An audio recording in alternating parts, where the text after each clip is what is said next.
بسم اللہ الرحمن الرحیم۔ حضرات عزیز وقار، آج جو حدیث پاک ہے وہ سنن ابی داؤد شریف میں موجود ہے۔ حضرت ابو ہریرہ رضی اللہ تعالیٰ عنہ اس حدیث کے راوی ہیں۔ آپ فرماتے ہیں بینما رجل یصلی مسبلا ازارہ، کہتے ایک شخص اپنی چادر کو یا اپنے پانچوں کو ٹخنوں سے نیچے رکھ کے نماز پڑھ رہا تھا۔ اذ قال لہ رسول اللہ صلی اللہ علیہ وسلم اذهب فتودع، تو نبی علیہ السلام نے اس سے فرمایا جاؤ اور وضو کر کے آؤ۔ فذهب فتودع ثم جاء، وہ شخص گیا اور وضو کر کے آیا۔ ثم قال اذهب فتودع، پھر نبی علیہ السلام نے اس سے فرمایا جاؤ اور وضو کر کے آؤ۔ فذهب فتودع ثم جاء، پھر وہ شخص گیا اور وضو کر کے پھر دوبارہ آیا۔ فقال لہ رجل یا رسول اللہ ما لک امرتہ ان یتودع، تو ایک شخص نے کہا یا رسول اللہ آپ اس کو جو بار بار وضو کا کیوں کہہ رہے ہیں؟ فقال انہ کان یصلی وہو مسبل ازارہ فإن اللہ تعالی لا یقبل صلاۃ رجل مسبل ازارہ، تو نبی علیہ السلام نے ارشاد فرمایا یہ شخص اپنے پانچوں کو ٹخنوں سے نیچے رکھ کے اپنی چادر کو ٹخنوں سے نیچے رکھ کے نماز پڑھ رہا تھا، اور اللہ تعالیٰ ایسے شخص کی نماز قبول نہیں فرماتا جس کا کپڑا اس کی ٹخنوں سے نیچے ہو یا جس کا پانچ ٹخنوں سے نیچے ہو، اللہ ایسے شخص کی نماز کو قبول نہیں فرماتا۔ حضرات عزیز وقار، یہ حدیث پاک ہے، یہ ابو داؤد شریف میں موجود ہے اور حدیث نمبر 638 ہے۔ حضرات عزیز وقار، اس حدیث کو ہم نے دیکھا ہے لوگ اس حدیث کی بنیاد پر ان لوگوں کو جو اپنے پانچوں کو ٹخنوں سے نیچے رکھ کے نماز پڑھ رہے ہوتے ہیں یا ان کی پینٹ ٹخنوں سے نیچے ہوتی ہے، ہم نے لوگوں کو دیکھا ہے کہ وہ اس حدیث کی بنیاد پر انہیں کہتے ہیں کہ بھئی تمہارا وضو ٹوٹ گیا ہے اور جاؤ تمہارا وضو ٹوٹ گیا ہے اور دوبارہ وضو کرو، اور تمہاری نماز نہیں ہوئی، نماز دوبارہ پڑھو۔ ذکر آپ اگر اس حدیث پر غور کریں تو اس حدیث پاک میں نبی علیہ السلام نے اس صحابی کو یہ نہیں کہا کہ تمہارا وضو ٹوٹ گیا ہے، یا اس صحابی کو نبی علیہ السلام نے یہ بھی نہیں کہا کہ تم دوبارہ نماز پڑھو۔ اس حدیث پاک میں صرف نبی علیہ السلام نے اس صحابی کو بار بار وضو کا کہا ہے۔ محدثین نے اس حدیث پاک کی شرح میں یہ لکھا ہے کہ رسول اللہ صلی اللہ علیہ وسلم نے اس کو بار بار وضو کا اس لیے فرما رہے تھے کہ اس نے ایک بظاہر گناہ کا کام کیا تھا، اور گناہ کے کام کی جو معافی تھی وہ رسول اللہ صلی اللہ علیہ وسلم اس سے وضو کروا رہے تھے تاکہ اس کا یہ گناہ معاف ہو جائے۔ اور صحیح حدیث میں آپ کو پتہ ہے موجود ہے کہ رسول اللہ صلی اللہ علیہ وسلم نے ارشاد فرمایا کہ وضو کرنے سے انسان کے گناہ معاف ہوتے ہیں۔ تو اس بنیاد پر محدثین نے فرمایا کہ رسول اللہ اس کو بار بار وضو کا کہہ رہے تھے تاکہ وہ اس نے جو گناہ کا کام کیا ہے بظاہر وہ اس کا گناہ معاف ہو جائے۔ اس حدیث میں کہیں بھی نہیں ہے کہ رسول اللہ نے اس کو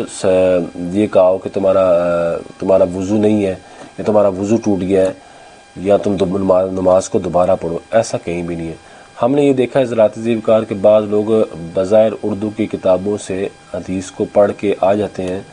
اور پھر وہ مساجد میں لوگوں پر فتویٰ لگانا شروع کر دیتے ہیں۔ یہ بالکل ایک غیر مناسب کام ہے۔ عموماً یہ وہی لوگ کرتے ہیں جو حدیث کی تشریحات سے، محدثین کے اصول و ضوابط سے اور حدیث کی جو شروعات ہیں ان سے وہ بالکل ناواقف ہوتے ہیں۔ حدیث کا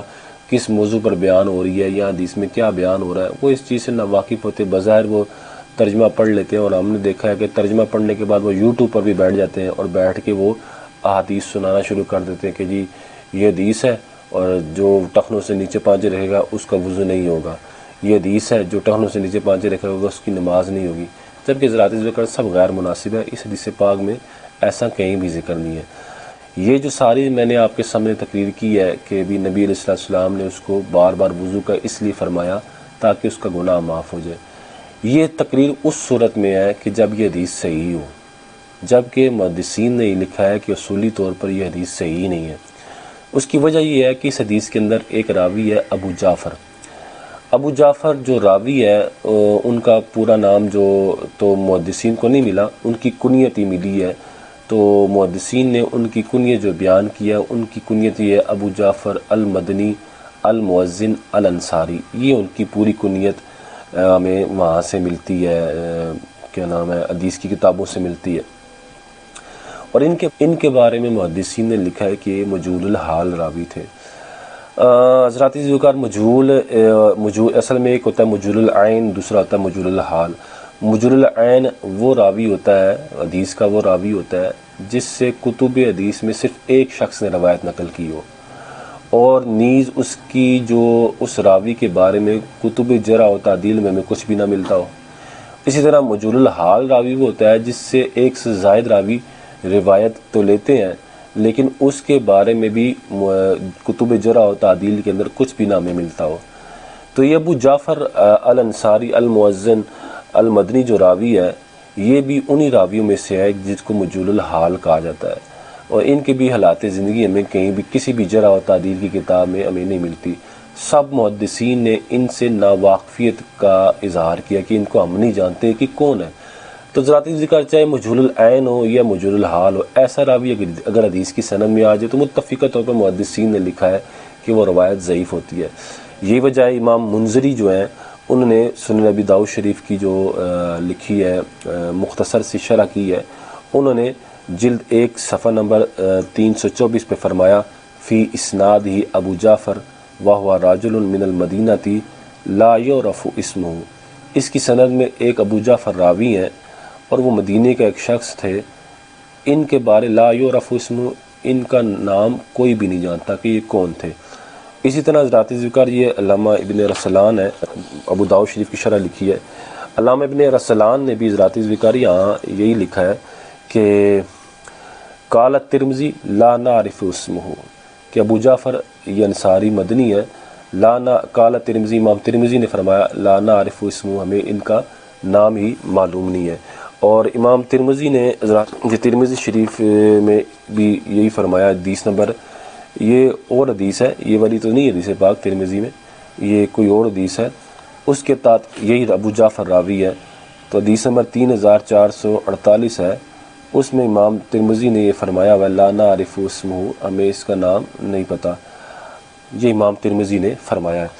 اسی طرح حضرات ذکر علامہ بدر الدین عینی نے بھی ابو داؤد شریف کی شرح لکھی ہے، اس میں انہوں نے بھی اس حدیث کے تحت یہ فرمایا والحدیث منسوخ و ضعیف، یہ حدیث منسوخ ہے اور ضعیف ہے، لأن فیہا رجلا مجہول الاسم وہو ابو جعفر، کیونکہ اس میں ایک راوی ہے جس کا نام کسی کو معلوم نہیں ہے اور وہ ابو جعفر ہے، ابو جعفر کنیت ہے ان کی، تو اس بنا پر انہوں نے کہا یہ حدیث کیا ہے، ضعیف ہے۔ اسی طرح حضرات ذکر اگر آپ عبداللہ اشبیلی جو ہیں ان کی احکام الوسطی اٹھا کے دیکھیں، انہوں نے بھی اس میں فرمایا ابو جعفر ھذا غیر معروف، ابو جعفر جو ہے ایک غیر معروف راوی ہیں۔ حافظ ابن قطان نے بھی ابو جعفر کے بارے میں فرمایا بیان الوہم والایہام کے اندر جلد 4 صفحہ نمبر 225 ہے کہ ابو جعفر هو المؤذن یروی عنہ یحیی بن ابی کثیر، ابو جعفر جو ہے وہ مؤذن تھے، اور یروی عنہ یحیی بن ابی کثیر، ان سے یحیی بن ابی کثیر راوی جو ہے وہ روایت نقل کرتا ہے، جیسے کہ یہ روایت بھی یحیی بن ابی کثیر ان سے نقل کر رہے ہیں۔ لا یعرف روا عنہ غیرہ، اور ان کے علاوہ کسی اور نے، یعنی یحیی بن ابی کثیر کے علاوہ کسی اور نے ابو جعفر سے روایت نقل کی ہو، ایسا کتب حدیث میں ملتا ہی نہیں ہے۔ آگے فرماتے ہیں ذکر بذالک مسلم و ترمذی، یہ امام مسلم اور امام ترمذی نے ایسا ذکر کیا ہے، ولا یعرف له حال، اور نہ ہی ان کا حال معروف ہے، ان کا حال بھی کوئی نہیں جانتا۔ حضرات ذوالفقار اور بھی اگر آپ کتابیں اٹھا کے دیکھیں جرح و تعدیل کی، یہ نیل الاوطار ہے قاضی شوکانی کی، قاضی شوکانی نے یہی حدیث جو مسبل الازار والی روایت ہے جو نیل الاوطار کی 3 جلد میں نقل کی، اور کتاب الصلاۃ ہے اور صفحہ نمبر 438 ہے، تو قاضی شوکانی آگے فرماتے ہیں اس حدیث کو نقل کرنے کے بعد فی اسناد ہی ابو جعفر راجل من اہل المدینہ لا یعرف اسمہ، اس کی سند میں ابو جعفر ایک راوی ہے جو مدینے کے تو تھے لیکن ان کو کوئی بھی نہیں جانتا کہ یہ کون تھے۔ اسی طرح حضرات ذوالفقار اگر آپ یہ حافظ ابن حجر اسقلانی کو دیکھیں، یہ تقریب التہذیب ہے، تقریب التہذیب، اس کی تقریب التہذیب ہے اور اس کے نیچے بشار عواد اور شیخ شعیب ارنوط نے اس کی مزید تالیف کی ہے، اس کے ساتھ انہوں نے مزید نئی چیزیں ایڈ بھی کی ہیں، نئی چیزیں ملائی ہیں جو دیگر جرح و تعدیل کی کتابوں سے۔ وہاں جب یہ راوی آیا، حافظ ابن حجر اسقلانی نے فرمایا ابو جعفر المؤذن الانصاری المدنی مقبول، کہ ابو جعفر مؤذن انصاری مدنی راوی جو ہے، یہ ان کا جو حدیث میں درجہ یہ مقبول ہے۔ اور سب کو پتہ ہے کہ مقبول وہ راوی ہوتا ہے کہ جس کی اکیلی روایت قبول نہیں ہوتی، اس کی مطابقت کی جائے تو اس کے وہی روایت جو وہ بیان کر رہا ہے وہ کوئی اور راوی بیان کرے تو پھر اس مقبول راوی کی روایت قبول ہوتی ہے، جبکہ یہ روایت اور بھی کوئی بیان نہیں کر رہا، جبکہ ذرات ذکر یہ مقبول بھی نہیں ہے۔ نیچے جو بشار عواد ہیں اور شیخ شعیب النوت ہے، انہوں نے لکھا ہے بل مجہول، بلکہ یہ مجہول راوی ہے، مقبول نہیں بلکہ یہ مجہول راوی ہے۔ وقد تفرد بالروایت عنہ یحییٰ بن ابی کثیر، اس سے یحییٰ بن ابی کثیر روایت لینے میں اکیلے ہیں، یعنی اور اس سے کسی نے روایت نہیں لی۔ ولم یوثقہ احد، اور کسی نے ان کی توثیق بیان نہیں کی۔ حضرات ذوالفقار، اسی طرح اگر آپ امام ذہبی کو دیکھو، الکاشف میں امام ذہبی نے، الکاشف ہے اس میں امام ذہبی نے ان کا ذکر کیا ہے اور 6557 پر ان کا ذکر کیا ابو جعفر انصاری المؤذن کا، لیکن یہی لکھا عن ابی ہریرہ وعنہ یحییٰ بن ابی کثیر، کہ ابو جعفر ابو ہریرہ سے روایت نقل کرتے ہیں اور ابو جعفر سے یحییٰ بن ابی کثیر روایت نقل کرتے ہیں، لیکن ان کے بارے میں کوئی جرح و تعدیل کوئی جرح نہیں کی، کوئی تعدیل نہیں کی۔ اسی طرح ہاں یہ الکاشف میں تو یہ ہے، لیکن المغنی فی الضعفاء، اس میں امام ذہبی نے ضعیف راویوں کو اکٹھا کیا، اس میں انہوں نے اس میں ضعفاء راویوں میں ان کا ذکر کیا، اور قرینہ میں آپ کو بتاؤں کہ ضعیف راویوں میں ان کا ذکر کیا، یہ اس میں ذکر کیا، اور اس میں وہی لکھا ان کے بارے میں کہ ابو جعفر عن ابی ہریرہ وعنہ یحییٰ بن ابی کثیر، ابو جعفر نے ابو ہریرہ سے روایت نقل کی ہے اور ابو جعفر سے یحییٰ بن ابی کثیر نے روایت نقل کی ہے، اس کے علاوہ انہوں نے کچھ بھی نہیں لکھا۔ لہٰذا جب یہ روایت ہی ضعیف ہے تو اس ضعیف روایت کی بنیاد پر یہ کہنا کہ بھئی 5 ٹخنوں سے نیچے جائیں تو وضو ٹوٹ جاتا ہے، یہ کہنا کہ 5 ٹخنوں سے نیچے جائیں وہ نماز دوبارہ پڑھے، بالکل ایک غلط مسئلہ بیان کیا جاتا ہے، اور بالکل یہ غلط ہے، ایسا کچھ بھی نہیں ہے۔ اور بہرحال یہ جو روایت ہے یہ ضعیف ہے، اس روایت پر جب یہ روایت ضعیف ہے، اور اس کو اگر آپ ابو داؤد شریف کی جو عربی میں شروحات لکھی گئی ہیں، شیخ شعیب النوت نے اس کی تحقیق کی ہے، اور شیخ ناصر الدین البانی نے اس کی تحقیق کی ہے، مسند امام احمد بن حنبل میں بھی یہ روایت موجود ہے، سب نے، البانی نے بھی، شیخ البانی نے بھی، شیخ شعیب النوت نے بھی، سب نے اس روایت کو ضعیف لکھا ہے۔ لہذا جب یہ روایت ضعیف ہے تو اس ضعیف روایت سے استدلال کرنا اور پھر یہ کہنا کہ بھی نماز نہیں ہوتی ہے، وضو نہیں ہوتا ہے، بالکل ایک جاہلانہ مسئلہ ہے، اور ایسا محدثین نے لکھا بھی نہیں ہے۔ اب حضرات ذوالفقار، اگر ہم اردو کی کتابیں دیکھتے ہیں، بعض نا داؤد شریف کے بارے میں اردو کی کتابیں جو ہم دیکھتے ہیں، اس میں ہم یہ دیکھتے ہیں کہ بعض لوگوں نے اس حدیث کو صحیح لکھا ہے، اور صحیح بھی لکھا ہے، اور لکھنے کے ساتھ ساتھ انہوں نے جو ابو جعفر راوی ہیں ان کے بارے میں لکھا کہ یہ بھی مجہول راوی نہیں ہے بلکہ یہ ثقہ راوی ہیں، ان کی توثیق کی ہے۔ اب وہ جو توثیق ہے، یعنی جیسے میں نے بھی بتایا کہ یہ مجہول راوی ہے، ان کی کسی نے بھی توثیق نہیں کی، اور یہی محدثین نے لکھا، جبکہ اس کے مقابلے میں وہ یہ کہتے ہیں کہ نہیں، ان کی توثیق کی گئی ہے، اور وہ اس توثیق میں ایک امام نووی کا حوالہ دیتے ہیں، امام نووی کا حوالہ دیتے ہیں۔ امام نووی نے ریاض الصالحین میں کہا ہے، اس حدیث کے بارے میں لکھے ھذا حدیث صحیح علی شرط مسلم، کہ یہ حدیث امام مسلم کی شرط پر صحیح ہے، ایک تو امام نووی کا حوالہ دیتے ہیں، دوسرا ابن حبان کا حوالہ دیتے ہیں۔ تو میں باری باری ان حوالوں کی وضاحت کر دیتا ہوں۔ سب سے پہلے جو امام نووی کا حوالہ ہے وہ یہ ریاض الصالحین کی شرح اسامین کی، شیخ اسامین کی، تو انہوں نے اس میں یہ لکھا ہے کہ بھئی امام نووی نے یہ لکھا تھا صحیح علی شرط مسلم، یہ مسبل الازال والی جو روایت ہے یہ امام مسلم کی شرط پر صحیح ہے۔ امام مسلم کی شرط پر صحیح کا مطلب یہ ہے کہ اس حدیث کے جو راوی ہیں وہ راوی ہیں جو امام مسلم نے ان راویوں سے اپنی صحیح مسلم کے اندر روایت نقل کی ہے۔ تو آپ جانتے ہیں صحیح بخاری اور صحیح مسلم کی جو راوی ہوتے ہیں وہ سکہ تقریباً سکہ راوی ہوتے ہیں، جبکہ کسی خاص راوی کے بارے میں ان سے جرا نہ ہو۔ امام نووی نے، بہرحال آپ اس کو یہ سمجھے، امام نووی نے کیا کہا کہ یہ حدیث امام مسلم کی شرط پر صحیح ہے، کہ اس کا مطلب یہ ہے کہ اس حدیث کے جو راوی ہیں وہ صحیح مسلم میں موجود ہیں، جبکہ حضرات ذوالفقار محدثین نے لکھا یہ امام نووی کو وہم ہوا ہے۔ اب شیخ سمین لکھتے ہیں والمؤلف یقول، یعنی امام نووی فرماتے ہیں رواہ ابو داؤد باسناد صحیح علی شرط مسلم، اس حدیث کو امام ابو داؤد نے روایت کی ہے سند صحیح کے ساتھ، اور صحیح بھی وہ کس پر ہے؟ مسلم کی شرط پر صحیح ہے۔ تو آگے ابن سمین فرماتے ہیں لیکن ھذا فیہ نظر، کہتے ہیں لیکن امام نووی کی اس بات میں کمزوری ہے، فإن الحدیث ضعیف، یہ حدیث ضعیف ہے، لا یصح عن النبی صلی اللہ علیہ وسلم، نبی علیہ السلام سے یہ صحیح روایت نہیں ہے، نبی علیہ السلام سے یہ صحیح روایت منقول نہیں ہے۔ اب حضرات ذوالفقار امام نووی نے جو یہ کہہ دیا کہ امام مسلم کی شرط پر صحیح ہے، تو اس کی وجہ یہ ہے کہ یہ یاد رکھیں کہ ابو جعفر جو راوی ہے، جس کو میں نے بھی آپ کو بتایا کہ یہ مجہول راوی ہے، ابو جعفر ایک کنیت ہے، ان کا نام کسی کو پتہ نہیں ہے۔ ہم یہ دیکھتے ہیں کہ یہ جو کنیت ہے ابو جعفر، جبکہ جرح و تعدیل میں ہم یہ دیکھتے ہیں کہ ابو جعفر جو ہے، ابو جعفر المدنی، اس طرح کی کنیت ہمیں کسی اور راوی کی ملتی ہے، وہ ہے محمد بن علی بن حسین بن علی بن ابی طالب، یہ ایک پورا نام ہے جو کتب جرح و تعدیل میں آیا ہوا ہے، اور ان کی بھی کنیت کیا ہے؟ ابو جعفر، جبکہ وہ جو مجہول الحال راوی ہے، جو مسبل آزار میں روایت میں راوی موجود ہے، ان کی جو کنیت ہے وہ ہے ابو جعفر، اور نیز یہ جو محمد بن علی بن حسین بن علی بن ابی طالب ابو جعفر المدنی الباقر جو ہیں، یہ وہ راوی ہیں جن سے امام مسلم نے مسلم شریف میں روایت نقل کی ہے، جبکہ ابو جعفر المؤذن الانصاری سے تو امام مسلم نے مسلم شریف میں روایت نقل ہی نہیں کی۔ تو لہٰذا یہ امام نووی جو تھے،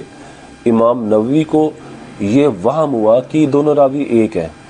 تو اس بنا پر امام نووی نے کیا کیا؟ اس حدیث کو امام مسلم کی شرط پر صحیح کہہ دیا۔ یا امام نووی جو ابو جعفر المؤذن الانصاری کو وہ محمد بن علی بن حسین بن علی بن ابی طالب سمجھ رہے تھے، اس بنا پر امام نووی نے یہ کہہ دیا کہ یہ حدیث امام مسلم کی شرط پر صحیح ہے، جبکہ ابو جعفر المؤذن الانصاری سے امام مسلم نے صحیح مسلم میں روایت نقل ہی نہیں کی۔ جب ابو جعفر المؤذن الانصاری المدنی سے امام مسلم نے مسلم شریف میں روایت نقل ہی نہیں کی، تو امام نووی کا پھر یہ کہنا کہ یہ حدیث امام مسلم کی شرط پر صحیح ہے، یہ بالکل غلط ہے، یہ امام نووی کو وہم ہو گیا۔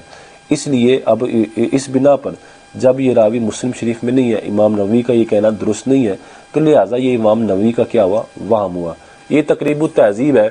اس میں حافظ ابن حجر اسقلانی نے یہ لکھا ہے، یہ دیکھیں۔ اب یہ میں آپ کو یہی بتا رہا ہوں کہ یہ جو وہم ہوا ہے یہ کوئی میں اپنے پاس سے نہیں کہہ رہا، یہ ابن حجر اسقلانی ہے، انہوں نے یہ لکھا، کہتے ہیں ابو جعفر المؤذن الانصاری المدنی مقبول من الثالثہ، ابو جعفر مؤذن الانصاری مدنی یہ مقبول راوی ہے اور تیسرے طبقے میں سے ہیں۔ اب آگے کیا لکھتے ہیں؟ من زعم انہ محمد بن علی بن حسین، جس شخص نے یہ گمان کیا ہے کہ یہ ابو جعفر المؤذن الانصاری المدنی یہ محمد بن علی بن حسین راوی ہیں، فقط واہمہ، تحقیق اس کو وہم ہوا ہے، اس کو کیا ہوا ہے؟ وہم ہوا ہے۔ یہ دیکھیں ابن حجر اسقلانی کہہ رہے ہیں کہ اس کو کیا ہوا؟ وہم ہوا ہے۔ تو یہ جو وہم ہوا ہے یہ امام نووی سے بھی وہم ہوا کہ امام نووی نے ان کو کیا سمجھا، ان کو وہ ابو جعفر المدنی الانصاری المؤذن کو انہوں نے محمد بن علی بن حسین بن علی بن ابی طالب سمجھا، اور یہ کہہ دیا کہ امام مسلم کی شرط پر صحیح ہے، جبکہ ایسا بالکل نہیں ہے۔ اسی طرح حضرات ذوالفقار ایک دوسرا والا امام ابن حبان کا پیش کیا جاتا ہے کہ امام ابن حبان نے بھی ابو جعفر المدنی الانصاری المؤذن کو کیا کہا ہے؟ ان کی توثیق کی ہے۔ یہ جو حوالہ وہ اردو کتابوں میں دیتے ہیں وہ ہے صحیح ابن حبان کا، وہ 2699 نمبر حدیث پاک ہے صحیح ابن حبان کی، اور جلد 6 ہے۔ اس میں یہ لکھتے ہیں کہ ابو جعفر جو راوی ہے اس کی امام ابن حبان نے توثیق کی ہے، جبکہ حضرات ذوالفقار ابو جعفر المؤذن الانصاری المدنی کی امام ابن حبان نے توثیق نہیں کی، امام ابن حبان نے جس راوی کی توثیق کی ہے، آگے امام ابن حبان نے اس راوی کے نام باقاعدہ ذکر کیا ہے. کہتے ہیں قالا ابو حاتم رضی اللہ عنہ اسم ابی جعفر محمد بن علی بن حسین بن علی بن ابی طالب. انہوں نے کہا کہ یہ جو سند کے اندر ابو جعفر راوی آیا ہوا ہے، اس کا نام کیا ہے؟ محمد بن علی بن حسین بن علی بن ابی طالب. تو یہ الگ راوی ہے، یہ ایک دوسرا راوی ہے، اور یہ ابو جعفر المؤذن الانصاری راوی نہیں ہے. تو لہٰذا جب امام ابن حبان نے ان کی توثیق ابو جعفر المؤذن الانصاری المدنی کی توثیق کی نہیں ہے، تو پھر ابن حبان کے حوالے سے یہ لکھنا کہ ابن حبان نے ابو جعفر کی توثیق کی ہے، یہ بالکل ایک غیر مناسب کام ہے، غلط کام ہے. اور جب کہ ابن حبان نے وہ تو محمد بن علی بن حسین بن علی بن ابی طالب جن کی کنیت ابو جعفر المدنی الباقر ہے، ان کی توثیق کی ہے. ابو جعفر کی تو انہوں نے توثیق ہی نہیں. لہذا جنہوں نے یہ لکھا ہوا ہے کہ ابن حبان نے بھی ابو جعفر المدنی الانصاری کی توثیق کی ہے، وہ بالکل غلط ہے. ابن حبان نے بھی ابو جعفر المؤذن الانصاری المدنی کی توثیق نہیں کی. لہذا ابن حبان کے والد سے توثیق نقل کرنا کہ بھی ابن حبان نے توثیق نقل کی ہے، یہ بالکل ایک غیر مناسب کام ہے. وہاں کی وضاحت موجود ہے کہ ابن حبان نے توثیق نقل نہیں کی. جہاں تک اس بات کا تعلق ہے کہ بھی امام ترمذی نے ابو جعفر المؤذن الانصاری کی کیا کی ہے؟ توثیق کی ہے. تو حضرات ذیوکار، یہ وہ ایک حدیث پاک ہے جو حدیث نمبر ہے 3448. وہ یہ والی روایت نہیں ہے جو مسبل الازار والی روایت نہیں ہے، اس میں یہ کوئی اور روایت ہے، لیکن اس میں یہ ابو جعفر المدنی الانصاری المؤذن راوی آیا ہوا ہے. تو امام ترمذی نے اس حدیث کے بارے میں فرمایا قال ابو عیسیٰ ھذا حدیث حسن، کہ جو ترمذی شریف میں ابو جعفر کی روایت آئی ہوئی ہے، اس کو امام ترمذی نے حسن کہا ہے. اور اردو کتاب میں جس بندے نے مسبل الازار والی روایت کو صحیح کہا ہے، اس نے کہا ہے کہ بھی امام ترمذی نے ابو جعفر کی روایت کو حسن کہا ہے، لہٰذا امام ترمذی کے نزدیک ابو جعفر کیا ہے؟ وہ ایک حسن الحدیث راوی ہے. جبکہ ذراتی ذیوکار ایسا نہیں ہے. امام ترمذی تو حدیث سب کو پتہ ہے کہ بھی امام ترمذی حدیث کی ثقات، راوی کی ثقات بیان کرنے میں یا حدیث کی تصحیح کرنے میں، حدیث کو صحیح، حدیث کی صحت کو ثابت کرنے میں متساہل تھے. وہ متساہل تھے، ان کو غلطی لگ جاتی تھی. یہ بھی امام ترمذی کی انہی غلطیوں میں سے ہیں. امام ترمذی یہاں یہ کہہ رہے ہیں قال ابو عیسیٰ ھذا حدیث حسن. امام ترمذی کہتے ہیں کہ یہ حدیث حسن ہے، یعنی ابو جعفر کی جو حدیث پاک ہے وہ حسن ہے، یہ جو مسبل الازار کے علاوہ جو ترمذی شریف میں آئی ہے. آگے امام ترمذی فرماتے ہیں ابو جعفر الرازی ھذا هو الذی روى عنہ یحییٰ بن ابی کثیر. ابو جعفر وہ راوی ہیں جن سے یحییٰ بن ابی کثیر روایت نقل کرتے ہیں. یقال له ابو جعفر المؤذن، ان کو ابو جعفر المؤذن کہتے ہیں. قد روى عنہ یحییٰ بن ابی کثیر غیر حدیث، ان سے یحییٰ بن ابی کثیر نے بہت سی روایات نقل کی ہے. ولا نعرف اسمہ، ہمیں تو ان کا نام ہی نہیں معلوم. حالانکہ دیکھیں امام ترمذی خود ان کی جہالت کو ظاہر کر رہے ہیں، اور پیچھے جو وہ کہہ رہے ہیں ھذا حدیث حسن، یہ حدیث حسن ہے، یہ سب کو پتہ ہے کہ امام ترمذی کو تساہل ہو جاتا تھا. تو یہ کوئی اتنی بڑی بات نہیں ہے. لہذا امام ترمذی کی ثقات نقل کرنا یہ بھی ایک غیر مناسب کام ہے. تو ذاتی ذکر خلاصہ کلام یہ نکلا کہ مسبل الازار کے اندر جو راوی ہے وہ ابو جعفر المؤذن الانصاری المدنی راوی ہے، اور اس کو تمام محدثین نے مجہول الحال کہا ہے کہ وہ راوی مجہول ہے. اور جب وہ راوی مجہول ہے اس حدیث پاک میں، لہٰذا مسبل الازار والی روایت کہ جس شخص کے 5 ٹخنوں سے نیچے ہو اس کی نماز قبول نہیں ہوتی، یہ روایت بالکل ضعیف ہے. تمام محدثین نے اس کو ضعیف لکھا. دوسرا، جن لوگوں نے اردو کتابوں کے اندر ابو داؤد شریف کی جو اردو میں ترجمے ہوئے، ان کے نیچے یہ لکھا کہ اس ابو جعفر راوی کی توثیق ابن حبان نے کی ہے، امام نووی نے کی ہے، امام ترمذی نے کی ہے. اور ایک حوالہ وہ یہ بھی پیش کرتے ہیں کہ بھئی یحییٰ، کیونکہ امام ابو جعفر جو راوی ہیں ان سے یحییٰ بن ابی کثیر روایت نقل کر رہے ہیں، اور یحییٰ بن ابی کثیر ثقہ سے روایت نقل کرتے ہیں. تو ذراتی ذکر یہ یاد رکھیں کہ یحییٰ بن ابی کثیر ثقہ سے روایت نقل کرتے ہیں، یہ یحییٰ بن ابی کثیر نے خود نہیں کہا، یہ امام ابن ابی حاتم نے کہا ہے. امام ابن ابی حاتم جرح و تعدیل کے امام ہیں، وہ انہوں نے اپنی کتاب الجرح و تعدیل کتاب لکھی ہے، اس میں انہوں نے یہ کہا ہے یحییٰ بن ابی کثیر جو راوی ہیں وہ اپنے نزدیک ثقہ سے روایت نقل کرتے ہیں، یعنی وہ جس سے روایت نقل کریں وہ روایت کیا وہ راوی ثقہ ہوتا ہے، اور ابو جعفر سے انہوں نے روایت نقل کی ہے، تو لہٰذا جس نے اردو کتاب میں یہ لکھ دیا کہ بھئی لہٰذا یحییٰ بن ابی کثیر نے ابو جعفر سے روایت نقل کی ہے، ابو جعفر کیا ہوئے یحییٰ بن ابی کثیر کے نزدیک ثقہ راوی ہوئے۔ خلاصہ کلام ذکر یہ ہے کہ یہ جو قول ہے کہ یحییٰ بن ابی کثیر ثقہ راوی سے روایت لیتے ہیں، یہ یحییٰ بن ابی کثیر کا اپنا قول نہیں، جیسے کہ امام شعبہ یہ فرماتے تھے کہ میں صرف ثقہ راوی سے روایت لیتا ہوں، یہ امام شعبہ نے کہا ہوا ہے، لہذا محدثین امام شعبہ کی اس بات پر اعتبار کرتے ہیں، جبکہ یہ یحییٰ بن ابی کثیر نے نہیں کہا کہ میں ثقہ راوی سے روایت نقل کرتا ہوں، یہ ابن ابی حاتم نے کہا ہے کہ امام یحییٰ بن ابی کثیر وہ ثقہ راوی سے روایت نقل کرتے ہیں۔ تو یہ سب کو پتہ ہے کہ یہ ابن ابی حاتم کا استقراء تھا، یہ ان کا تتبع تھا یحییٰ بن ابی کثیر کی روایات کے بارے میں، یہ کوئی اصولی حکم نہیں تھا یا ہر حدیث کا ان کا یہ حکم ایسا نہیں ہے، خود جرح و تعدیل کے اندر یحییٰ بن ابی کثیر نے جن راویوں سے روایت نقل کی ہے ابن ابی حاتم نے ان کو مجہول کہا ہوا ہے۔ اب یہ وہ اصطلاحات ہیں جو ان ویڈیو کے اندر ہر بندہ سمجھ نہیں پاتا، عام سادی عوام سمجھ نہیں پائے گی۔ اگر کسی بندے کو یحییٰ بن ابی کثیر یا ان جو میں نے حوالہ جات دیے ہیں ان پر کوئی بھی سوال ہو یا جو چیز سمجھ نہ آئے وہ مجھ سے الگ سے بھی وہ پوچھ سکتا ہے، میرا نمبر بھی شاید اس میں آ رہا ہو ٹیلی فون نمبر، وہ مجھ سے ٹیلی فون کر کے پوچھ سکتا ہے۔ تو ہر بات تو میں آپ کو یہاں نہیں صحیح طریقے سے سمجھا سکتا، کچھ میرا اپنا بھی سمجھانے کا انداز ایسا ہے،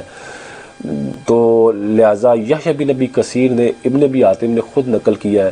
جرح و تعدیل کے اندر کہ انہوں نے کئی ایسے راویوں سے روایت نقل کی ہیں جو مجہول ہیں، جو ضعیف ہیں، تو لہٰذا پھر یہ اصول وضع کرنا کہ بھئی یحییٰ بن ابی کثیر ہمیشہ ثقہ راوی سے روایت نقل کرتے ہیں، یہ بالکل ایک غلط اصول ہے۔ ہاں یہ کہہ سکتے ہیں کہ اکثر اوقات یحییٰ بن ابی کثیر ثقہ راوی سے روایت نقل کرتے ہیں، جبکہ دیگر محدثین نے بھی اس راوی کی توثیق کی ہو تو یحییٰ بن ابی کثیر کی بھی توثیق اس میں شامل کی جا سکتی ہے، جبکہ یہ کوئی اصولی حکم نہیں ہے۔ اصولی حکم وہی ہے کہ دیگر قرائن کو دیکھا جائے گا کہ دیگر محدثین نے اگر اس راوی کی توثیق کی ہوئی ہے تو یحییٰ بن ابی کثیر نے بھی اگر اس سے روایت لی ہے تو اس روایت کو اس راوی کو ہم ثقہ تسلیم کریں گے، جبکہ کسی راوی نے اس کی توثیق ہی نہیں، کسی محدث نے اس کی توثیق ہی نہیں کی اور یحییٰ بن ابی کثیر اس سے روایت نقل کر رہے ہیں تو وہ راوی کیسے ثقہ ہو سکتا ہے، جبکہ خود جرح و تعدیل کے اندر ابن ابی حاتم نے یہ لکھا ہے کہ یحییٰ بن ابی کثیر نے بعض ایسے راویوں سے روایت انہوں نے وہ راوی نقل کی ہیں کہ جو مجہول حال ہیں، جو ضعیف ہیں، تو کیا وہ بھی اب ثقہ ہوں گے؟ ایسا نہیں ہے ذرات ذیکار، یہ ابن ابی حاتم کا ایک اپنا ایک تتبع تھا، ایک ان کا ایک اکثری قاعدہ تھا، یہ کوئی مطلب اصول نہیں ہے، یہ ایک مطلب آپ سمجھ لیں کہ یحییٰ بن ابی کثیر حتی الامکان وہ ثقہ راوی سے روایت نقل کرتے ہیں، لیکن اس کا ہرگز یہ مطلب نہیں کہ ہر راوی جو اس سے وہ روایت نقل کریں وہ ثقہ ہو۔ لہٰذا جس شخص نے ابو داؤد شریف کی تحقیق کرتے ہوئے یحییٰ بن ابی کثیر کا حوالہ دیا تو وہ بھی درست نہیں ہے، ابن حبان کا حوالہ دیا وہ بھی درست نہیں ہے، امام نووی کا حوالہ دیا وہ بھی درست نہیں ہے۔ جہاں تک تعلق ہے ابن حجر اسقلانی کا تو ابن حجر اسقلانی نے خود ان کو مجہول الحال نقل کیا ہے کہ وہ مجہول راوی ہیں، مقبول راوی ہیں، مجہول ہیں، اور ان کی ابن حجر اسقلانی نے کوئی توثیق نقل نہیں کی۔ خلاصہ کلام یہ نکلا کہ جس شخص نے ابو داؤد شریف کی اردو شرح میں اس راوی ابو جعفر کی توثیق بیان کر کے مسبل الآثار والی روایت کو صحیح کہا ہے وہ اس نے غلطی کی ہے، اور وہ سالم کی غلطی ہے، وہ اس کا تسامح ہے، اس تسامح کو درست کیا جائے، لہٰذا وہ اپنی اس غلطی کو درست کریں، اور لہٰذا خلاصہ کلام یہ نکلا کہ یہ روایت ضعیف ہے،